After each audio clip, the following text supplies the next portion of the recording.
right, the Bucks. Very excited to do this episode after one of my favorite games of the season. It is Talking Buccaneers with me, Fumane. After a great weekend, the excitement might have settled on your side. It hasn't on my side, to be entirely honest. I still feel a deep sense of joy and just anticipation and optimism about Orlando Pirates with the way that things are going. It was a great weekend. Kaizer Chiefs have lost. Orlando Pirates have won. That makes it even better. But we played against what I called in my preview one of the biggest tests of the remaining tests that we have in the league and in the Nedbank Cup. So I think Kaizer Chiefs is high up there. Being that we've lost against them, I don't think they're a good team at all, but I just think that we have problems winning against them. So I have to count them as a big test of the remaining games. But I think we passed the first one of the last 5 or last 6. And Amazulu, last game of the season, I think is going to be high up there, seeing that SuperSport United are still in it. We are potentially 2 points ahead of them if we win our game in hand, which I think is going to be midweek against, I think next is TS Galaxy, Royal AM, I'm not sure. And then I think we have Skukune somewhere in there. I'm not sure anymore. But we've got a game on Wednesday before the Saturday Nedbank Cup semi-final against Kaizer Chiefs. And I think we passed the biggest one. I think come last day of the season, we might still be fighting it out, depending on how results go, how injuries go, seeing that we're going to have a midweek fixture and some players walked off injured, worryingly for me. Likes of Chukamanja, Toki is injured. Shandu, I heard, was ill. Lodge, it seems like he's injured.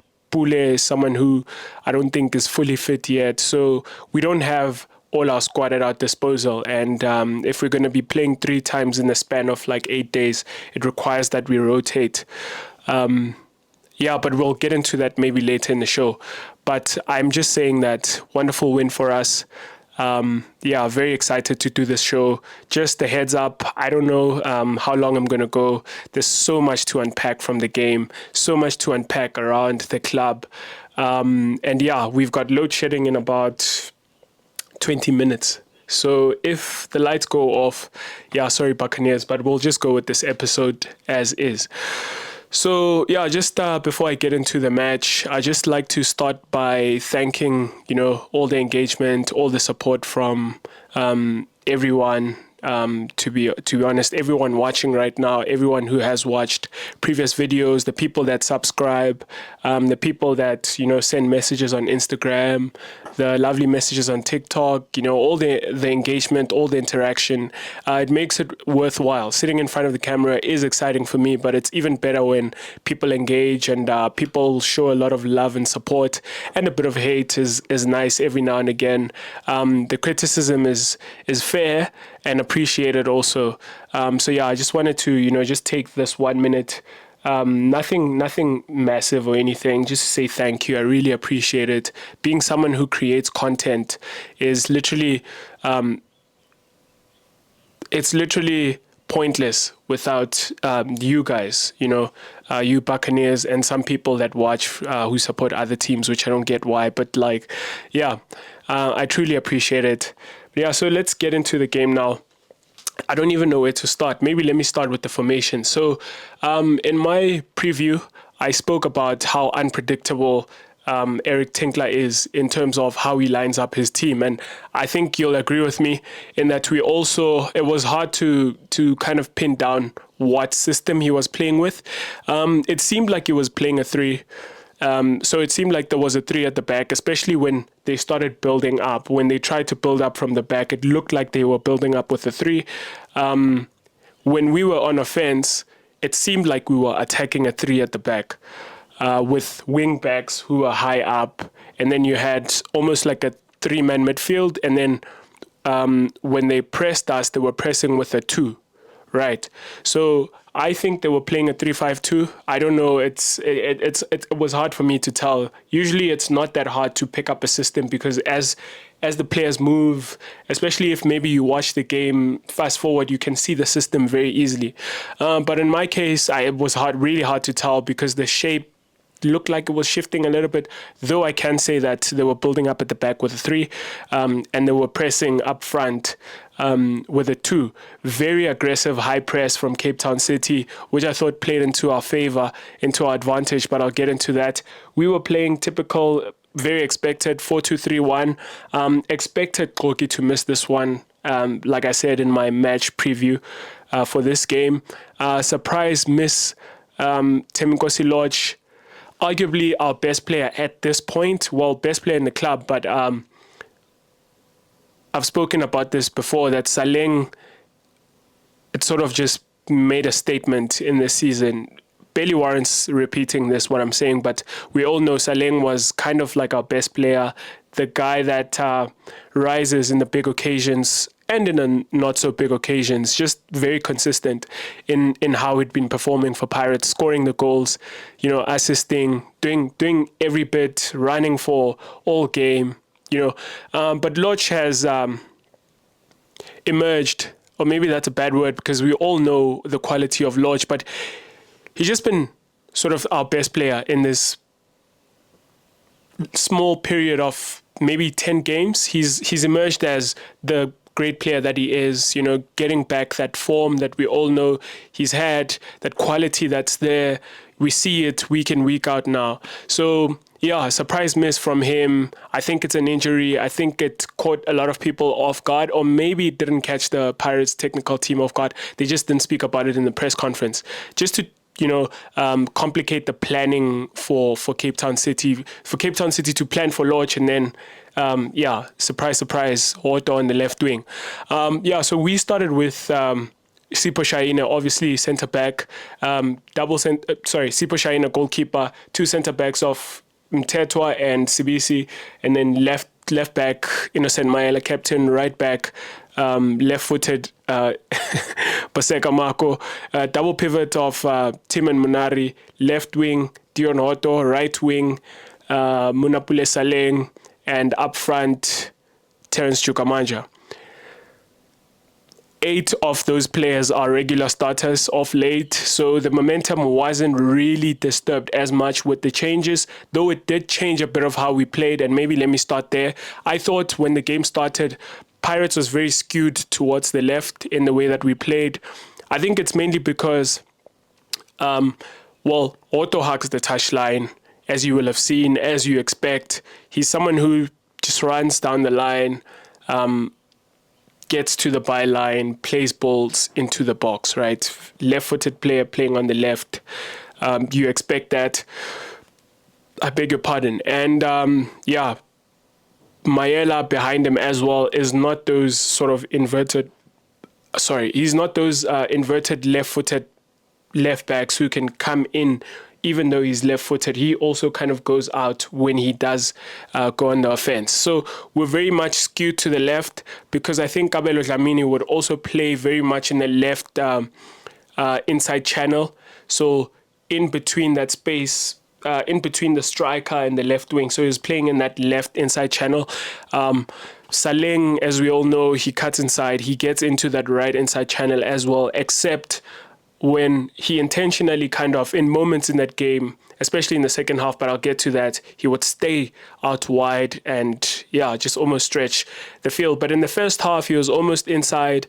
And if you don't have Marco going all the way forward, we know why. I don't think he goes all the way forward.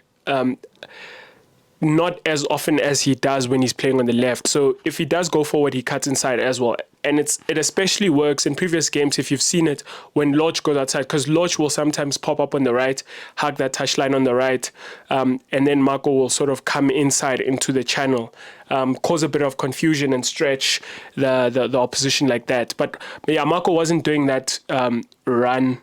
So Cape Town City were very much narrow. But we were also narrow, so we weren't really getting the width on the right side. We were very stretched on the left, and our play was mainly focused on the left. And a few balls in the beginning of the game you'd see were played into that position. But I think what Cape Town City did well, especially at the start of the game, and I think even though I think that we started the game really well, I think this is one of the best first half I've seen of Orlando Pirates this season.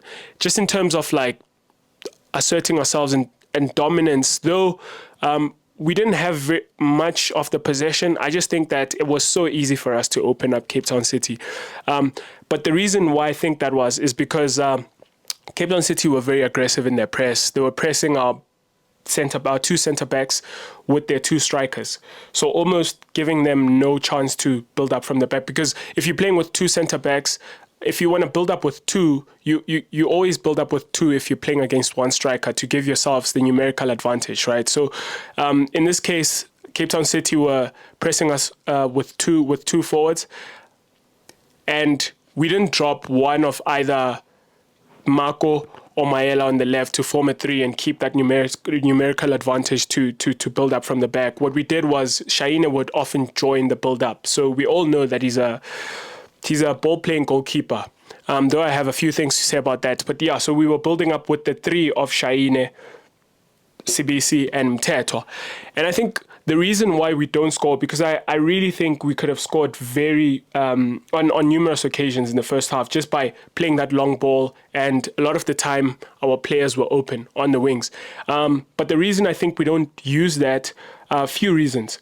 So one is Cape Town City allowed us to pass the ball to our goalkeeper, Sipho Shaine, which I thought exposed something that I'd seen quite a bit. I think he's great in that he's someone who joins the build-up, right? And he's an option, he's confident, great positioning in the sense that when we need him to join the build-up, he's always at the right place to receive the pass and things like that. I think he's also good at the goalkeeper kind of positioning in terms of where he's at when he's coming up against strikers and the opposition. But I mean the build-up kind of positioning. When we have possession, when we're building up, he's good at picking up places and joining the centre backs and forming that numerical advantage that I've spoken of. So, but however, what was exposed, which is something that I've seen, is I don't think he's a really good distributor of the ball, especially with his feet. So I thought we lacked the quality in that. Cape Town City would man mark almost all across the pitch, leave our wide players, and then squeeze us very much aggressively, high line in terms of their defense, almost right at the center. A very high line at defense, leaving our wide man open. Marco and Maela were coming in narrow, and Otto was staying out wide in the build-up, Saleng also out wide. And then Cape Town City would almost come and squeeze us in field, picking up our double pivots, men marking them, allowing no pass and penetration through the center, marking Tim, marking Munari, which meant that every time we tried to build up, getting back we'd pass the ball back to our goalkeeper Shaine, and he'd try and play the out ball into the wide open man on the sides. And a lot of the time, yeah, I saw it as well. I've seen it in previous games. He just almost just like Ofori, he kicks it out. He will pass it to the opposition sometimes, and I think that's not great. If there's a criticism that I have for the brilliant goalkeeper that is Sipho Shaine, someone who's been great for us this season, I think it's that. I think if you're a quality team like Pirates, you are scrutinized on every single thing, and this is the kind of scrutiny that these players will always come under, and this is the scrutiny for Shaine. He's a great goalkeeper, but if we're going to keep possession, if we're going to build up from the back, we need someone who's going to be good at his feet. So I don't know if that's something that he can work on. I think he's got the years. We all know about goalkeeper years. You can go until much later in your career, in your 40s. We know all the goalkeepers that are in the league now. Ronwen Williams, the best goalkeepers in the league. Even the likes of Itumelo Nkune can still offer something at that age. I think Nkune is 36 this year. But yeah, goalkeepers can go on and on. So with him, I think in his mid-20s, early mid-20s, he's still got a long way to go. So maybe the distribution is something that he can, especially the passing, the long passing. Maybe it's something that he can't develop over time, but it's something that he needs to develop over time if we're going to play the kind of football that we need to play.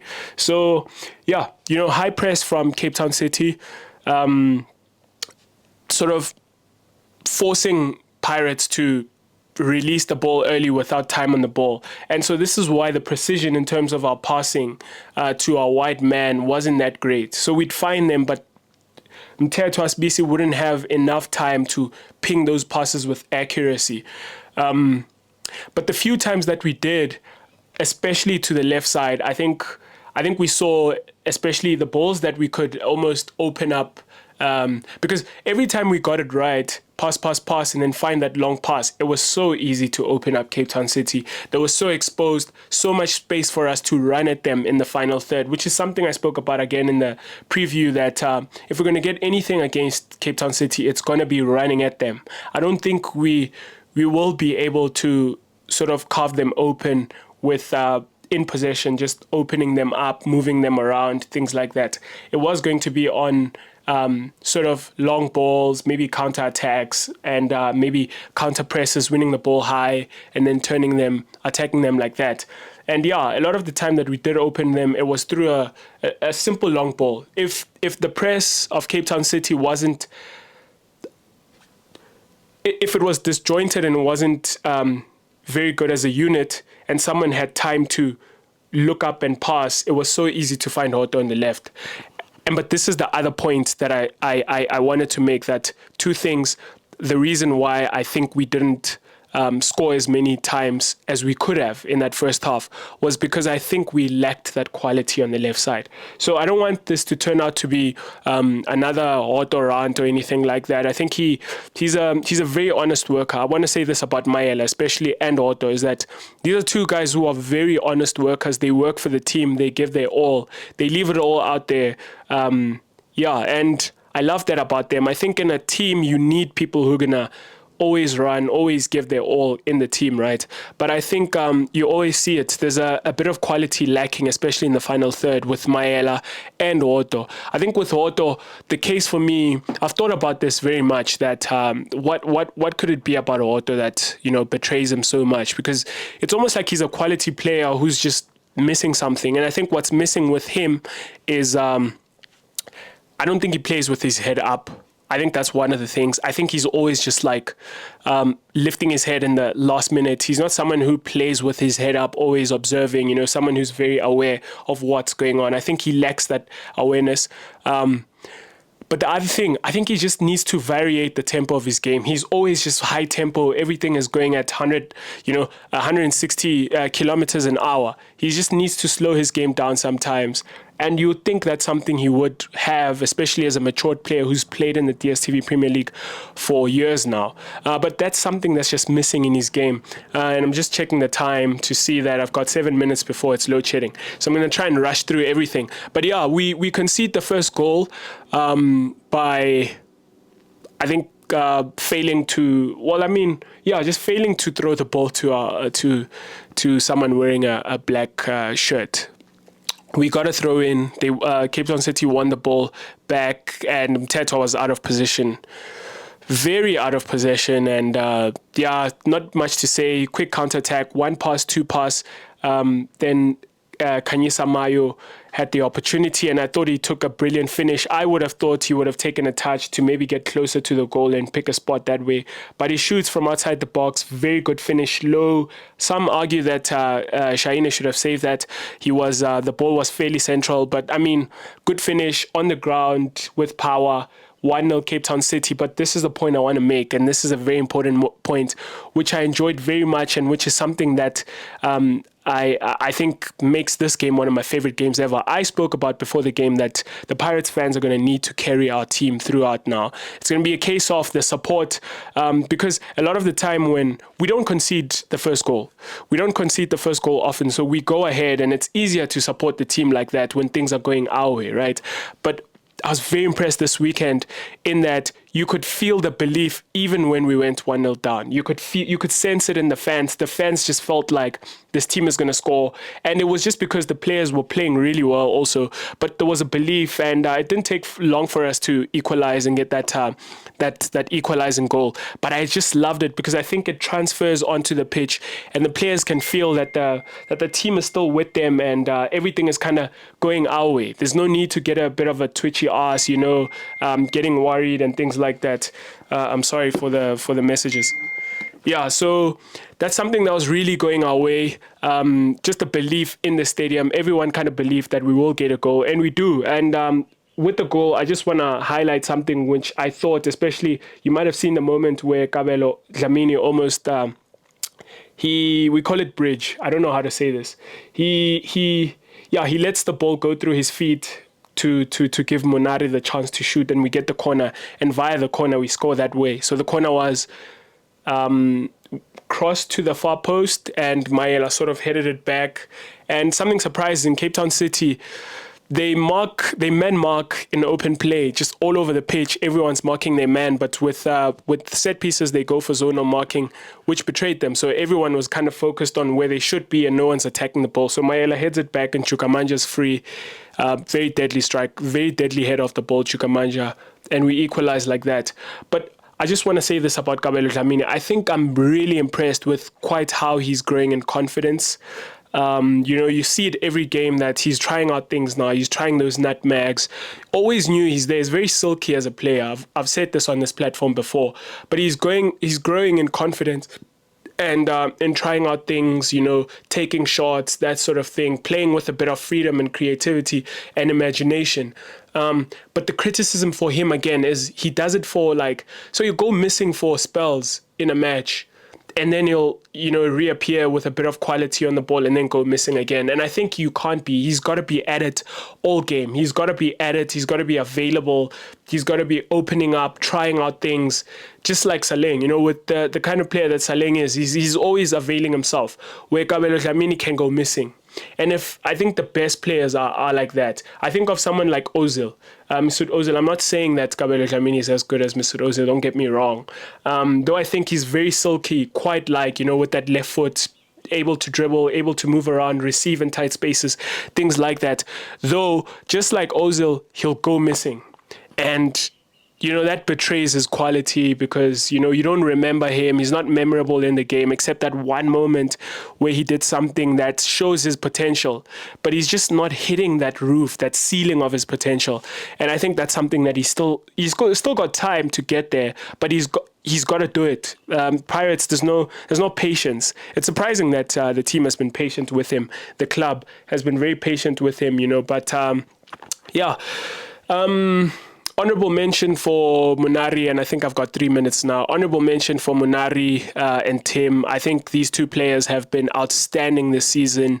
Tim, I think something that I'm starting to see is he's such a great passer of the football. He's so, his work ethic, but also when he's got the ball, if he's got time, he plays these passes that go under the radar a lot of the time, but he's such a good passer of the football. Whereas with Munari in the double pivot, he's more of the box-to-box Munari.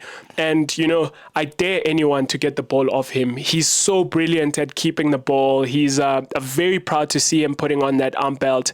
I remember that it must mean the leadership of Pirates is, Maela, Xoki, and Munari, and I suppose maybe Tim is also high up there as the leaders in that. And I think we've got great leaders who are playing well week in, week out, especially the three after Maela. I think Maela's playing okay. I'd go into, surprising to see him subbed off, but maybe because of lack of time, we'll speak about that some more. But Buccaneers, I think great win for us. The second goal was a case of Cape Town City not pressing as well as they did in the first half. We were allowed a lot of time. Specie was allowed time to pick his head up and play a quality ball too. And I want to say this, brilliant dot infield by Munyani to almost keep Cape Town City narrow to free up Saleng on the right. And brilliant ball with time by Sibisi to the wing. And Saleng, brilliant finish. I thought Saleng had a stinker up until that point where he scores, but that's just who he is. He keeps knocking. He's got such a great mentality and a work ethic, and I love that about him. But I guess we'll speak some more in the preview for our next game. Very excited. I'm very excited for this weekend.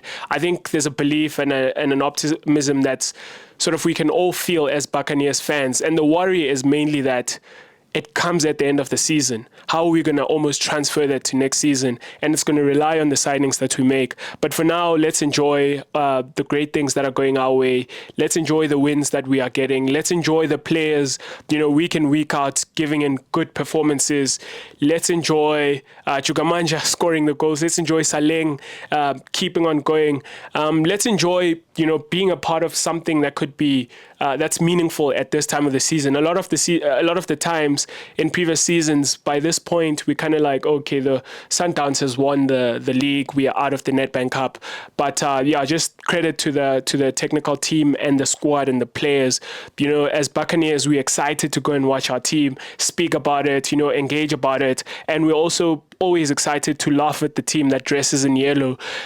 So great times, wonderful times. I'll be here beginning of the week, end of the week to do the preview first for our weekend game, and then beginning of the week to react to that one. I hope it's going to be a great reaction video. It certainly will be an optimistic preview video. So yeah, just thank you again for the support. Please keep supporting. Please keep watching, recommending to some Buccaneers, you know, so we can all interact together. And yeah, just transfer even on social media this love to our players. I know, you know, modern players spend a lot of time watching us, you know, engage with them on social media. So yeah, Buccaneers, let's keep the conversation.